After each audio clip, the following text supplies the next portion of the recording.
do not have to be your ideal self by a certain time. Just because it's a new year, just because it's the beginning of the year, does not mean that you have to rush and get everything, going that, you want to get going.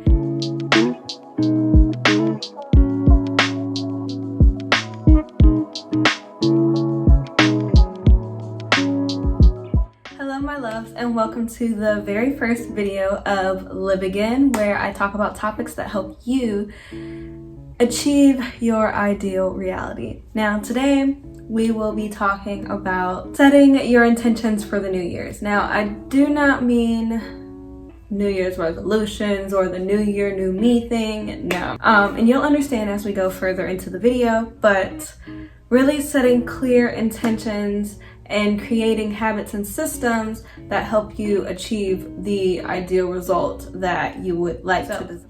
Without further ado, let's get into the video.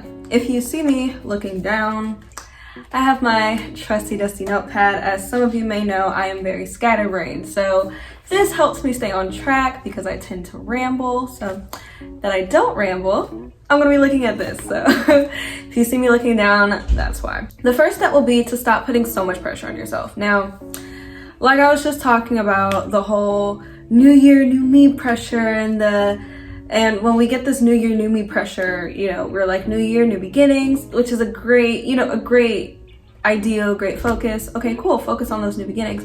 But what we tend to do is we tend to try to compact all these brand new things and habits into a month, and we try to get them all done. We're like, okay, we're gonna lose weight, we're gonna wake up early, we're gonna be consistent with our business, we're gonna be consistent with this, we're gonna do this and drink a lot of water and eat healthy and all of that good stuff. And we try to do everything all at once, and it's just not efficient. You do not have to be your ideal self by a certain time. Just because it's a new year, just because it's the beginning of the year, does not mean that you have to rush and get everything, going that, you want to get going.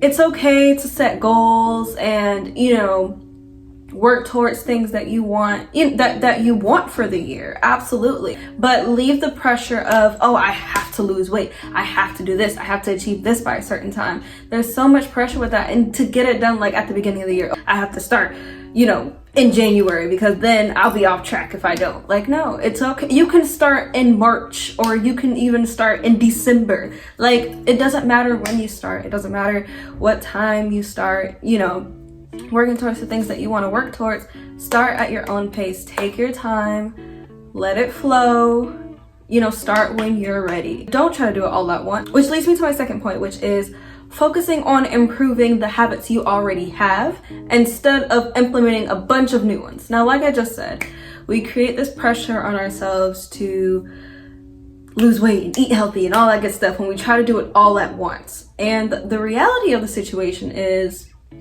creating and starting a new habit and staying consistent with a new habit is very, very, very difficult. It requires a lot of consistency and it requires a lot of focus. It's very difficult to maintain all of that and still try to fix the current things or maintain the current things that are already currently in your life right now. I've done this very thing where I'm like, okay, I want to do this, this, this, and this, and this, all in this time.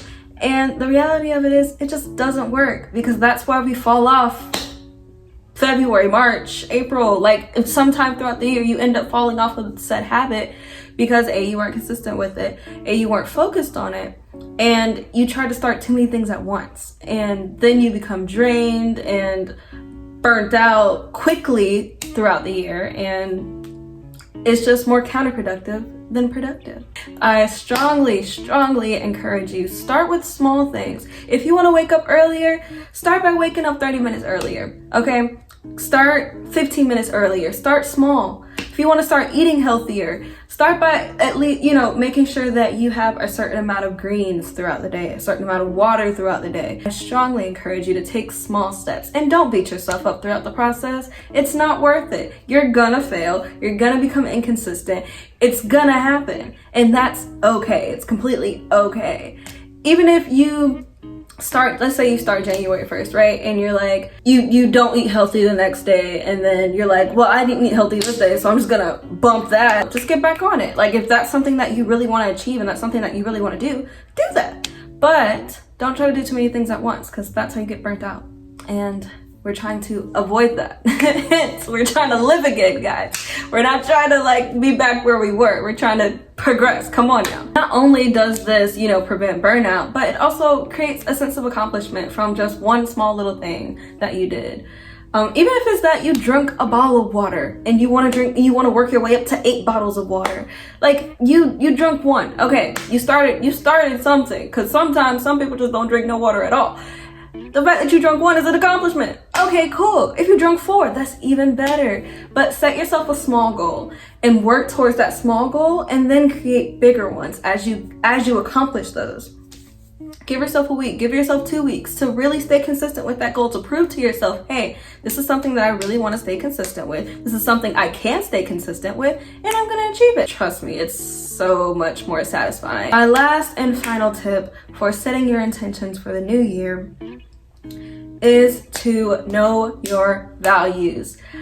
Y'all gonna hear me talk about this probably in almost every video, because when I tell you, when I learned and when I understood what my values were and what having values meant and sticking with them, what that actually meant, it changes your life. It does something to you, because when you live in your truth, when you understand the things that you want, you desire, and you live through that, when I tell you, nothing will stop you except fear. Your values are your values. The way you live your life is yours. Like, if you want to do what you want to do what you need to do what you have to do to protect your energy, your well-being, all of that.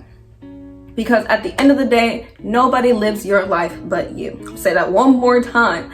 Nobody lives your life but you. Know your values. Understand the things that you need, you want, you desire, and be realistic about achieving those things. Don't put so much pressure on yourself to achieve one thing or a bunch of things all at once. Your life is everlasting, no matter what age you are, 20, 50, 70. It's still going. You're still alive. You're still moving and growing and all of that good stuff. So you still have time. You have time. It does not matter how old you are. It doesn't matter where you are in life. If you graduated college, if you didn't go to college, if you're working, whatever you're doing, you have time. So take the time to really learn and understand what it is that you want, what it is that you need for yourself, and things that you desire. And take the time to really process that, nourish that, and set systems and habits into place in order to achieve those things in whatever amount of time that takes. I want to thank you guys again for tuning in to the very first video of Live Again. I'm so excited to rebrand this channel. This is something really dear to my heart as I am learning how to live again and wanting to teach you guys and help you guys as much as, these things that I've learned has helped me. So I want to thank you guys again for tuning in, and I love you guys so much, and I will see you guys in the next video. Bye.